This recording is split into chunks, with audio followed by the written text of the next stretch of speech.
Welcome to Dextercast, the podcast where we explore different perspectives on the issues that matter. I'm Merle, your host and guide for this episode. Today, I'm joined by Nassira Camara. Nassira is an intercultural mediator who, among many other things, works with migrants in Italy. I met Nassira during a training course on mentoring power and integration organized by Povod in Slovenia. There I had the pleasure to pick her brains on her work, her many projects, and the current situation of migration and integration in Italy. So let us dive right in with Nassira introducing herself. My name is Nassira Camara. I'm from Mali and I live in Italy since 18 years. I'm an intercultural mediator. I work with a very big organization who welcome migrants and asylum seekers. And I'm the coordinator of mediators. I am also a business manager, like a business owner, because I have an African shop in Prato. Prato is in the region, Tuscany region. And since 3 years now, I have the shop, and last year my shop won a prize, like the best startup in the region. I'm also a business project manager, and I manage a project from Mali to Italy because that project is for the investment of migrants in the country of origin. It's not only Mali, but we have 8 countries, include Mali, and that project is based in Italy, in Spain, and in France. It's called Tounkaranke. Tounkaranke means migrant in my language. Apart that, I work a lot of I can say social work with organizations like the Red Cross. I'm a teacher, and I'm a teacher of the international humanitarian law, and I have 5 specializations. And next week I'm going for the 6th one, and I take care of the courses. I teach 6 hours for the story of the Red Cross, the story of the emblem, and the 7 principles of the Red Cross. And the other 4 hours I teach projection. Projection is how to help people to write projects inside the Red Cross. And I'm also the director of courses. That is another specialization. So I organize all from the beginning to the end. That means I have to select the teachers, I have to coordinate them and follow all their steps and organize their schedule until we arrive to the day of the exam. And I'm a member also of the commission for the exam. So we will do oral and writing, and when people pass, then they become volunteer at the Red Cross, and if they want to do the career, then they can continue. I'm also the president of 2 associations. One is called Onlus Mali, and that is an organization that is connected with my country, so we do international cooperation. In Italy, we take care of migrant and asylum seekers. I have an office for that. And in Mali, I have an orphanage that is taking care of 85 orphans and 25 widows since 18 years now. And I'm part of a lot of associations, like mixed association in Italy, like 6 of them, with different communities. Some are just women and some are men.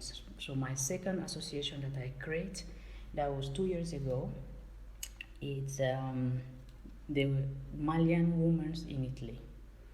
They are from different regions, and I create that because I'm from a country that doesn't give a lot of opportunity to women, especially for their education, because women is born to be in the wedding or to be married and to take care of the family, not to work or to have a active life. But here, like in Italy, we have different problems, different way to live. So I cannot abandon them or leave them just to live as they are living in Mali. They don't speak the language most of the time. They never work. They have a lot of children, and they cannot even assist the children's meeting in school because they don't understand the language. And this is something I'm fighting to give them voice and to help them how to be integrated in the society. That's a very impressive CV.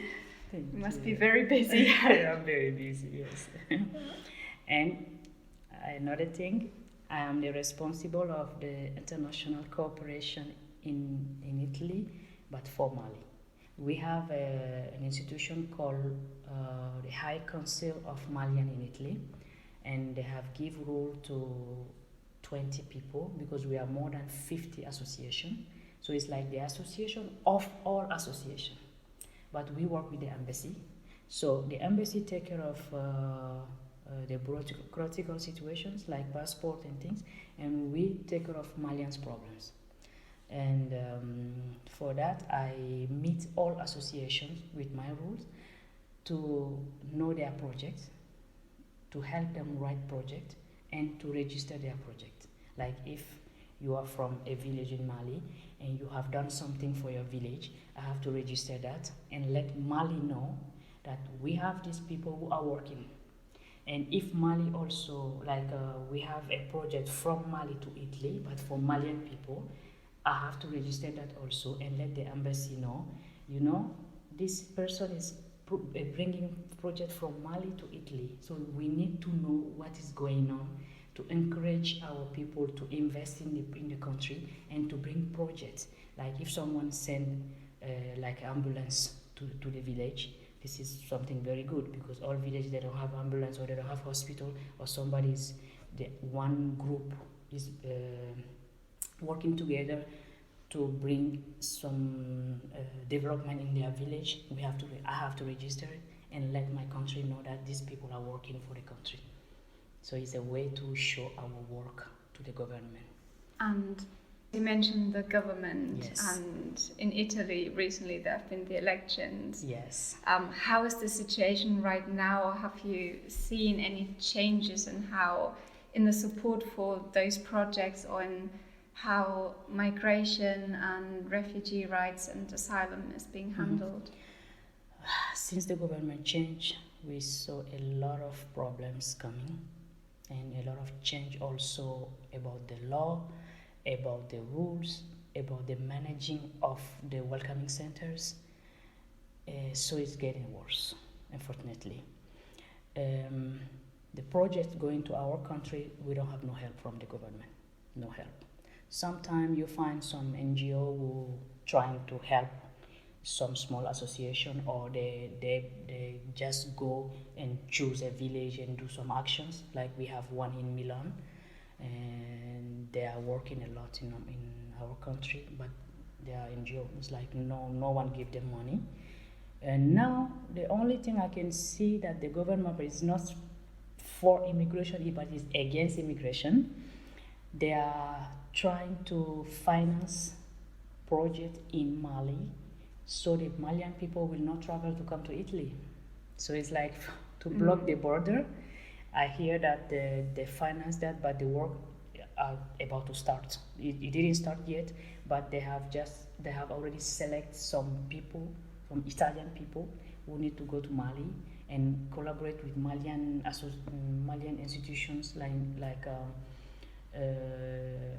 we have the base of the High Council of Malian in Mali, because they are based in 77 countries. The countries where they have an embassy, then they have Haut Conseil, it's French, Haut Conseil, le Haut Conseil des Maliens d'Italie.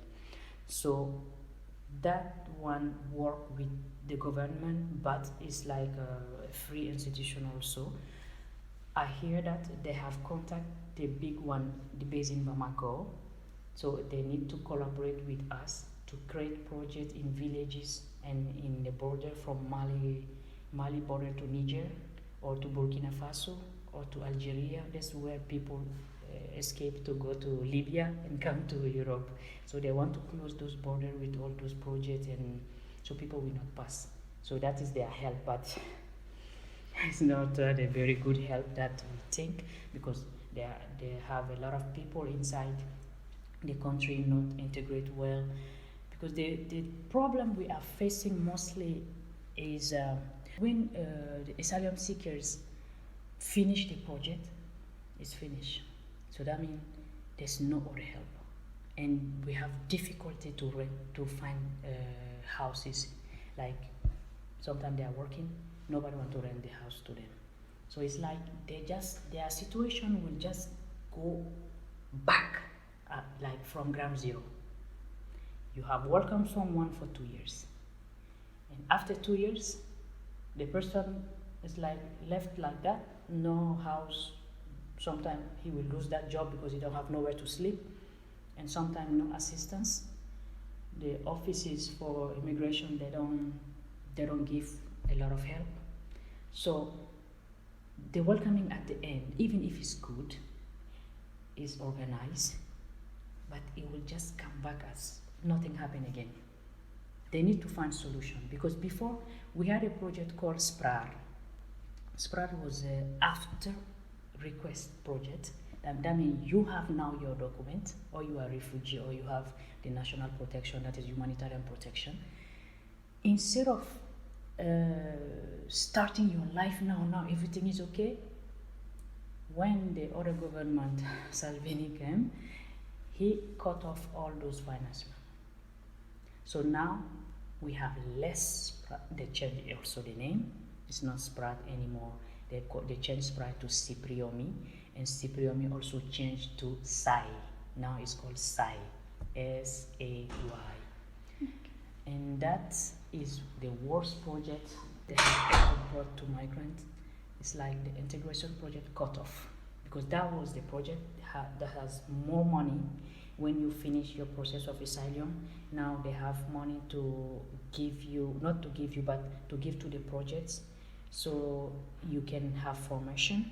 It was based on 3 big things, and that was the best thing. When you enter them, and maybe after 2 years of you understand a little bit the language.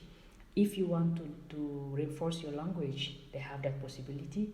If not, you say, no, I can manage, then they find you a formation, like a training. They will pay for your training, even if it's 2,000 euro. They like the work training project. After that, they will find a stage for you. You go to stage for 3 months to 6 months, and after the training, they will help you to find job. And when you find job, you have 2 months. You can stay in the center, and the 3rd month, they will find a room for you outside. Or if you are 2, you want to take apartment together, they will find that for you. And the government also will give like 1,200 to the owner of the house, so you can stay in that house maybe for 2 months, for 3 months without payment, and your life will start after that. That was the best project. And people who had the chance to enter in that, they are all systemic now. But since they cut off all that financing, now we are in trouble. So that means people enter, the operator will say, no, there's no money for training. So they will stay there. And if to stay in that project, because they can renew it one. Since it's 6 months, so if you are doing something, you prove that, yes, I'm doing training, then they will add other 6 months for you to have all those things.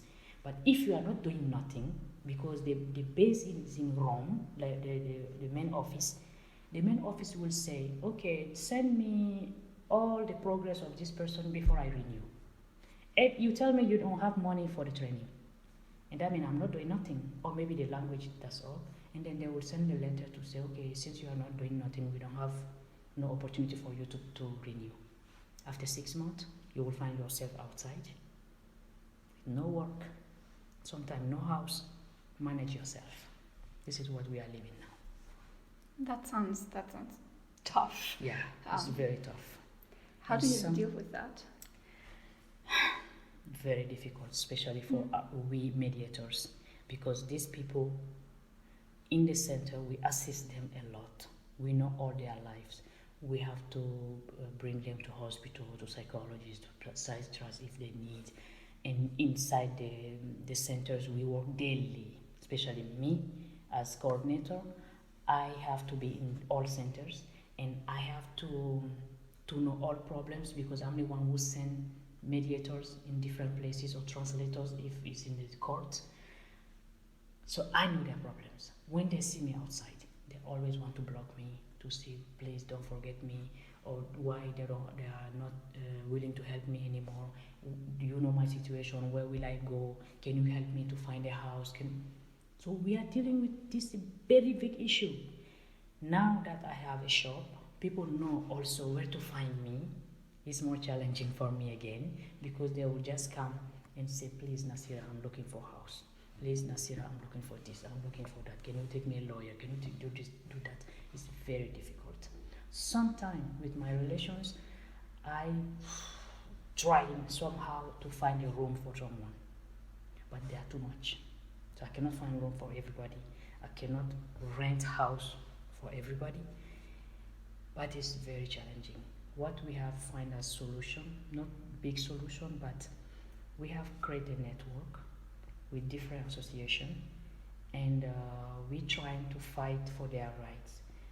We took 2 lawyers, and some cases that are very urgent, so we will try to block the center to send them outside, because we know their situation. If the case is very urgent, then the lawyer will help us to show the center, you will send this person out, how will he survive. Maybe sometimes they have mental problems, sometimes some people try to kill themselves. I assist like at least 5 or 6 cases last year of this. They will drink medicine, or they will drink soap, things like that. I have to go to the hospital to stay with them, to encourage, to sometimes it's not easy. Some people have to face operations because of that. So it's not easy. But we try our best, and sometimes I'm very friendly with a kind of hotel, like they do room for rent, and by chance I did a training with that owner, so he knew the problems. And one day I met him also in one conference for immigration, because I do a lot of conferences, and he heard me. I was telling all the problems we are facing. And after the meeting, he just said, Nassira, I know I cannot help you a lot, but somehow, if you really need, call me. And if I have some urgent case, I don't know what to do, I'll call him. Sometimes they have one room, they don't rent to people, but they keep it just like in case of emergency, or they keep their stuff inside. Sometimes he give me that and say, you know what, for 1 month, just put anyone you want in that room, and just to help you. But after 1 month, I have to do something. So it's like our emergency case, saving room. And this is because I knew him. If not, what will happen? So it's very difficult. So that sounds like now it depends a lot more on individuals or volunteers to take over the role of the state to provide the services. Exactly. And in a previous conversation we talked about empathy and how important it is as media to have empathy, to try to understand the situation of the person you're dealing with and not just treat it as a case. Could you talk a bit about, on the one side, the role you see for empathy in your work as a mediator, and on the other hand also how you deal with the effect that has on you, because if you have a lot of empathy, it must be very difficult. Exactly. My chance of doing this work is because I'm at the Red Cross. Red Cross is something new, because I started in 2015. I was already a mediator, because I started in 2008, my first training. Then I continued up to 2013. I took my degree of it. And I have all kind of formation in mediation, so I know how to manage. And I have been twice coordinator of the mental health project for migration. So I know how to manage those people. That's my first chance. The second chance is I'm a teacher at the Red Cross who teach the 7 principles of the Red Cross. And those 7 principles, the first one is humanity. It will help me to deal with people, like the empathy, to understand the people. Then we have impartiality. Impartiality helps me to understand the situation, but also to know my limit and to know no discrimination. So I have to accept people the way they are, religions, race, opinion, and everything. And the third principle is neutrality. So I know how to be with people and my limit. My opinion doesn't count, especially if it's a critical opinion, like political, or maybe I don't like a kind of group, but I cannot show it.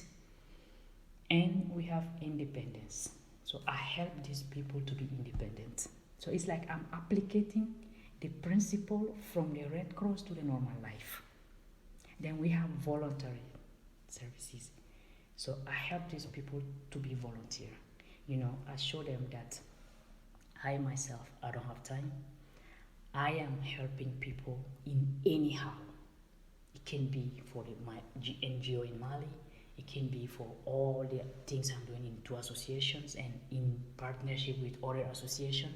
It can be also because at the Red Cross, what I am doing with the whole situation, teaching for free, going to bring people with the ambulance because I drive ambulance, taking my time sometimes up to midnight, but I have family. So all these things is to value my stay in Italy and to be useful for the others. And we have unity. We need to be together to help each other, even if, because we are in the same boat. We are all migrants. I will never be Italian black. I can take the citizenship, but I am not and I will not be Italian. So, and the last one is universality. Helping someone, being someone's feet, and understanding someone's situation in anyhow, in anywhere they come from. They have their reality that you need to understand. They have their differences you need to accept. So we have to be together to understand each other's problem and to find solution together. This is what I am applicating in my normal life, in my working life. To first, not going to burn out. And second, to be inspirational for the others. And to encourage them, instead of going to depression, be useful. I just did an international meeting in Pisa. Pisa is one city of Italy. Just last month, my title was Accept Yourself and Be Useful. This is how I want to let people know that you can face a lot of challenges in your life. I don't know how many I have faced, but with all that, I go with my life. I continue to be inspirational. I continue to encourage people and to let people know that they value. This is what I'm doing. That's a very good approach, I think. Thank you. Is there anything in this entire situation in your work that you encounter that gives you hope? Yes, I have a lot of hopes in life. First of all, because I have faced all these problems that make me be who I am today, make me be the most strongest woman in the world, I hope to go higher than where I am today, because I want to help a number of people in life to change their life and to prove them that this life is really challenging. And my hope is maybe by 2050 that we will not hear migrants saying how to do, because we will settle some process, positive attitude, and positive way to show those people, yes, we are migrants, yes, we can face any challenge, but we can make it. So this is a work that we already started. Then we have to develop and bring all over in Europe, not only Italy, to help other migrants to be leaders, to teach them the leadership. Like now I'm taking a program, the program who sent me here in Slovenia is called Emerging Leaders. This is a European project. We start first with a local formation called Embrace project, and the Embrace project has chosen 20 migrants from different nationalities, and we did the training for 6 months, and after the 6 months they have chosen other 5, and I'm one of those 5, and Omar also. And now we are the one who are doing the process with Europe. We are 6 different countries, 11 different cities involved, and 56 people in Europe. And those people, they are training us every 2 weeks. We have a new challenge, and every 2 weeks they will send us the feedback from an expert from different countries. And this is building us to make us more stronger, because the message they want to send that these people who we are training need to be leaders and can speak immigration in the Europe level. So this is the same scenario I want to bring to different communities, to help different small leaders to become really leaders, and to build, like in every city we can reach some leaders in that place, and with those leaders we will come out with some new strategies for immigration. So this is my hope. That's amazing. Do you have anything else that you think is important to tell? I think since this war, since the life started, there has always been immigration, there will always be immigration. But it cannot be something that will stop us to become who we are. You can leave your country because you want to develop your life. You can leave your country because of different type of problems to become an asylum seeker or a refugee one day to another country. It will change maybe the plan of your life. It will change sometimes the perspective of your life. It will change maybe the way you were living. It will change you and build you to be someone else, but it will never change your identity. So we need to fight to be recognized in life for who we are, from where we come from, maybe not where we are living in that moment, but where we are living. We need to value ourselves, value our decision to make that change. Because going to immigration, I always tell these asylum seekers, it's a choice, it's not an obligation for you to stay here, or for you to say, because yes, I come to ask asylum. You are not obligated. A lot of asylum seekers can just renounce to the situation and go back home. A lot of refugee can even say, okay, now my country is fine, I don't care about this document, I want to go back to my country.